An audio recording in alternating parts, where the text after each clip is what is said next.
I'm going to show you today some really cool examples of how Social Security is taxed. Going to clear up some misconceptions, but then I'm also going to show you how to do this calculation yourself.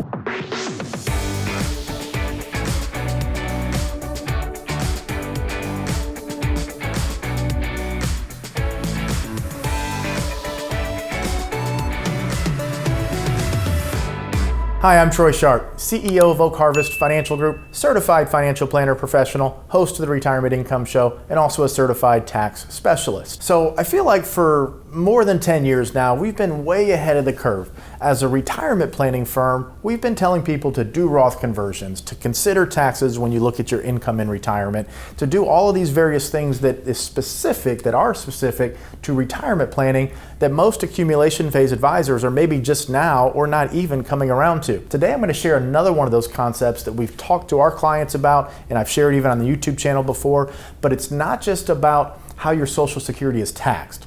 It's how your Social Security election strategy, the taxation of those benefits, how that works into an overall retirement income and tax strategy. Too often people say you should defer Social Security to maximize your benefit. But what they overlook is the power of how Social Security is taxed and how that can improve everything inside your retirement. For some of you, it may make sense to take Social Security sooner or later. Everyone is different, but I just want to convey in this video the power of how Social Security is taxed, clear up some of those misconceptions, and help you, whether you reach out to us, you work with your advisor, or you're just a DIYer, so you can understand how Social Security and the taxation of it can be a very, very powerful planning tool in your retirement toolbox. Hey, just a brief interruption here. If you like the content, if you're learning about Social Security and taxes, make sure to subscribe to the channel, comment down below, and hit that like button if you enjoy it. One of the main points I'm going to get across today is that you can have a whole lot of Social Security income and pay very little, if any, tax. But once you start to introduce other forms of income in retirement, all of a sudden the taxation of not only that income, but the Social Security income can jump significantly. So one of the misconceptions is when we look at, let's say you've read an article about how Social Security is taxed, or you've done some research and you've really kind of read. And I used to get in these conversations all the time with clients, with people who come in and see me, because you read something, and this is right from the Social Security Administration, and it's talking about the income thresholds that determine how much of your Social Security is subject to tax. So if you're a single filer or an individual and your combined income is between $25,000 and $34,000, you may have to pay tax on up to 50% of your benefits. More than $34,000 of combined income, up to 85% of your benefits may be taxable. Okay, so 25 to 34, and then more than 34, you get into the 85% of your benefits are taxable. That doesn't mean 85% tax rate. It says up to 85% of the benefits received could be taxable. The key wording here is it says you may have to pay income tax on up to 50% of your benefits. If you file a joint return, these income thresholds are between $32,000 and $44,000 for 50%, up to 50%. And then more than $44,000 of combined income, it's up to 85%. So first off, what is combined income? It is what we call your provisional income. Essentially, it is half of your Social Security benefits. So if you have $50,000 of Social Security, only half of that goes towards that calculation. And then you add back any non-taxable interest from muni bonds, for example, plus any other income that you have. Okay? Most people, when they read an article, they'll get that understanding, but it's the actual calculation itself where most people go wrong. So, key takeaways here are your income thresholds, but the wording is you may have to pay income tax on up to 50 or 85%, depending if you're single or married. So I'm actually going to show you the worksheet, and we're going to have this link down below in the description. So this is directly from the IRS, but I'm going to give you another link where you can actually go and calculate this yourself. It's the exact same worksheet. It's just in a link where you can input all the numbers right there and then spit out an answer. Pretty cool. But this is actually the worksheet. This is publication 915. It is page 16 of the PDF. We'll have, again, this PDF in the description, a link to it, as well as that calculator so you can do this calculation yourself. But I want you to just kind of work through this worksheet yourself, just enter either fictitious numbers or the numbers from your actual tax return from last year. And if you're taking Social Security, add it in. If you've not yet begun Social Security, put your projected amount in. But work through it, and this will really help you understand how that calculation unfolds and help you understand better about the taxation of your Social Security. So let me give you an example here. If we switch over to this link, first and foremost, you're going to put in, if you're married filing jointly, your marginal tax bracket. So this is the next dollar of the next dollar that you would earn, what rate would it be taxed at? Here we would put in any of these income sources that we have. So if we have IRA distributions, for example, they'd go here. If we have municipal bond interest, if we have dividends or capital gains, bond interest, a pension benefit, pretty self-explanatory. For the purpose of this illustration, I'm going to put nothing in here. And then for Social Security benefits, I'm going to put $80,000. Now, if we think back to the previous slide and what I told you, you would say, okay, if I have $80,000 of Social Security, no other income, provisional income would be $40,000, one half of the Social Security benefits. If I'm married filing jointly, that falls between the $32,000 and $44,000 threshold. So I would think that 50% of my Social Security benefits are taxable. So that would mean $20,000 of that 40 would be subject to income tax, and I'd be paying tax on that. The truth is, so we have the $80,000, this is the $40,000, the one half number. This is the entire worksheet that I showed you over here, the IRS publication 915, page 16 of the PDF. This calculator just does all the inputs for you. This is that worksheet, it's done for you. So we see that, and then we start to go through all of the other points of the worksheet. This is why I want you to work through it, because it just will be beneficial if you do. Then we get down here and it says the taxable Social Security benefit is $4,000. It's not $20,000, because if we just read an article and it says if you fall in between this 32 to 44, because our provisional income was 40, that up to 50% of the benefit is taxable. Keywords are up to 50% of the benefit is taxable. Doesn't mean it's 50% taxable. It's actually, because of the calculations in the worksheet, only $4,000 of our $80,000 Social Security income is subject to tax. But it gets better. This worksheet, it has one flaw here. It's not taking into account your standard deduction or your itemized deductions, if that's what you do. So this $4,000 number is actually it goes towards our adjusted gross income. Here is the actual full tax calculation. So once we go through that, $80,000 of Social Security, we get the same $4,000 number, but that's not what's subject to tax. It's part of our gross income. Modified adjusted gross income, $4,000. We then have our deduction. So this is a standard deduction. Taxable Social Security, $4,000. Total tax, $0. So $80,000 of Social Security income, $0 income taxes. I've received this comment sometimes when I do the Roth conversion videos or financial planning videos, and I'll show on the ledger, for those of you who follow the channel, and you'll see $80,000, $90,000, $70,000 of Social Security income, but $0 taxes. And I get comments all the time, Troy, I don't understand. What am I missing? Why can you have that income and not pay any taxes? This is why. This is why I'm showing you this. So, and I'm going to show you some examples for single people as well, but let's say we have $100,000 of Social Security income. $100,000. Our number comes to $11,100. That's what's taxable for Social Security, but we get our deductions, the standard deduction, which again brings our total tax down to $0. So when we're looking at income planning, tax planning for retirement, and also Social Security planning, this is what we do for clients when we look at a full comprehensive retirement plan, and this is what so much of the industry overlooks. One of the reasons to consider deferring your Social Security is, one, it gives you more time and space within your income brackets to do Roth conversions. Because if we're doing Roth conversions while deferring, we can take Roth distributions if we need additional income later in life, and that doesn't increase our modified adjusted gross income, which means our Medicare premiums won't potentially go up, the net investment income tax won't come into the picture, and it won't increase the taxation of any of your Social Security benefits.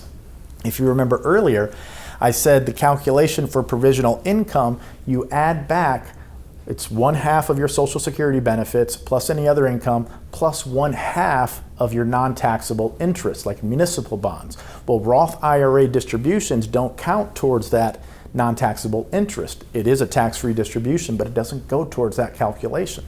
So when we're considering, do we defer Social Security, it's not just how long you will live, it's not just how much income will you receive, it's not just, am I better off keeping more money in my portfolio and taking Social Security versus allowing Social Security to defer and taking income out of my accounts, okay? It's also, how does it impact my tax plan? Because if we defer Social Security, and you think there's a pretty good chance you're gonna make it to 84, 85, 86, then deferring till 70 mathematically is probably the right decision. The reason I say probably is because you also should take into account the time value of the money, but that's another video, that's another discussion. But when we take into account, if we're going to take into account the time value or the opportunity cost of taking money out of the portfolio versus Social Security deferral, we also have to take into account the taxation of our future income and also the taxation today. So that's a little bit deep down a rabbit hole. Main point here is understand there are powerful, amazing tax benefits when it comes to Social Security and how it's taxed in this country. And most people don't understand this calculation. Okay, now I have an example where I'm going to show you the same $80,000 of Social Security income, but combined with $80,000 of IRA distributions. Now, this may be a required distribution because you've not done any Roth conversions leading up to age 72, but I just want to show you how you lose the powerful benefit of Social Security taxation and the planning aspect to it if you don't do any planning leading up to it and we're stuck with these big required minimum distributions later in life. So we have the same $80,000 of Social Security, $80,000 of IRA distributions. Adjusted gross income is $148,000. We get our deduction, but now look, $68,000 of our Social Security is subject to income tax. I'm pretty sure this is the 85% of that benefit. $18,000 in taxes. So the question never is, will we pay taxes in retirement? You absolutely are going to pay taxes in retirement. The only question is, when do you pay those taxes and how much tax do you pay? So if we proactively, we're looking at Roth conversions, targeting a customized income and tax plan for you, it may make more sense to pay the taxes earlier in life, defer Social Security, because then, based on inflation, based on your needs, maybe your concerns about the market crashing later in life, your concerns about taxes being higher, there is nothing more secure than having a significant amount of tax-free income being deposited into your bank account every single month when you're 70, 75, 80 years old, whatever that number you live to. It's very, very secure. Now, the next example I want to look at is $60,000 of Social Security and a $40,000 IRA withdrawal. So we see that here, IRA 40, Social Security 60. This causes $28,000 of our Social Security benefits to be taxable, but an ordinary income tax of only $4,700. So this isn't horrible, and this is one reason when we're looking at planning into the future, we have to extrapolate out your estimated account values, required minimum distributions, income taxes, and then also the situation today, and kind of have this discussion over what makes the most amount of sense. But this is not a bad situation to be in. This is one argument towards not converting all of the IRA over to Roth, and oftentimes that doesn't make sense at all. My point is even if we have an RMD of $40,000 later in life with $60,000 of Social Security, it's not that bad of a tax situation. Now, if taxes are higher in the future, this is a consideration, something maybe we want to get more of the Roth converted to reduce the RMDs, therefore our IRA distributions are less. But just something for you to think about. Now, I also wanted to show you what's called the tax torpedo, the Social Security tax torpedo. Now, I'm not going to go too in-depth about this because it's not tremendously consequential, but it is something you should be aware of. So, all I've done here is we still have $60,000 of Social Security, but I've increased the IRA distributions to $65,000. So this increases the tax up to $11,132. But here is the torpedo. So this is what we call a tax map. Essentially, because of how Social Security is taxed, when we take one additional dollar from the IRA, if we're at a certain level, it causes either 50 cents more of your next Social Security dollar to be taxed, or 85 cents of that $1 to be subject to income tax. So it's a bit complicated. You can Google the Social Security tax torpedo to learn more about it. If we just pulled 60,000 out instead of 65,000 of this IRA distribution, our tax liability would be right here. But because the tax torpedo, when we look at the tax map, we're actually getting taxed 40% on these dollars right here, even though we're nowhere near the top tax bracket. So to sum that up, because I know it is confusing, essentially it's certain income levels of IRA distributions. So if we take an IRA distribution, it brings us to a certain income level. It brings into taxation another either 50 cents or 85 cents of every $1 received from Social Security. Once we kind of get through that threshold, it evens out, but it's something to be aware of. All right, so now I want to look at just a single example. So if you're a single filer and you have Social Security, the numbers are very similar, okay? Here we have a single filer with $48,000 of Social Security paying zero in income tax. So some of you may be saying, Troy, how do I get $48,000 of Social Security? Well, if we look at the maximum amounts for Social Security, so if you file at 62, your maximum benefit is $23.64 per month. Someone who files at full retirement age is $33.45 per month. And someone who defers all the way to age 70 right now, the maximum Social Security income check you could receive is $4,194 per month. You do not have to make $200,000 a year for 35 years in order to receive the maximum benefit. If you have a middle-class job for 35 years in this country, you're probably going to qualify for something very, very close to the maximum Social Security benefit at full retirement age. If you decide to defer it until 70, you could have almost $4,200 per month.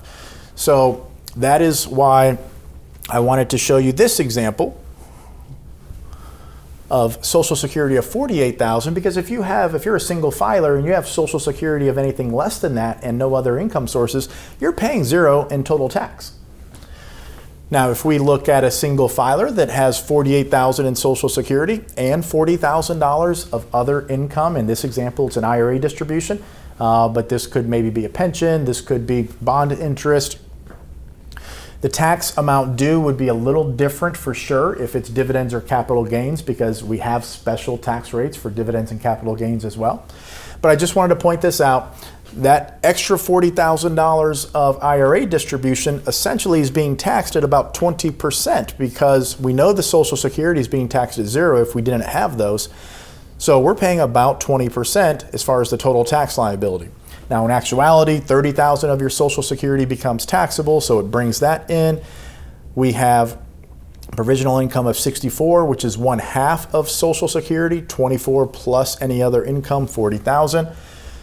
Brings our total tax to $8,000. So as we can see here, there are a lot of different decisions that need to be made when it comes to your income planning and tax planning in retirement. When you take Social Security, how does that impact your taxes? Where do you take your other income from? How does that impact not just your taxes today, but your taxes in the future? Should you do Roth conversions? Should you not do Roth conversions? All of these things determine how much security you have in retirement. And again, I want to remind you, it's not if you'll pay taxes in retirement. For most of you, it's when and how much will you pay. Our goal is to help you pay the least amount over time that you're federally obligated to, but by having a proactive plan of action to help you be more secure in retirement. If you learned something today, if you benefited from this video, please share this with a friend or family member so they could benefit as well. And if you subscribe to the channel, that allows you to stay connected to us, which can help us keep you more connected to your money, make better decisions in retirement. Comment down below, hit that thumbs up button if you enjoyed it, and we look forward to seeing you on the next video.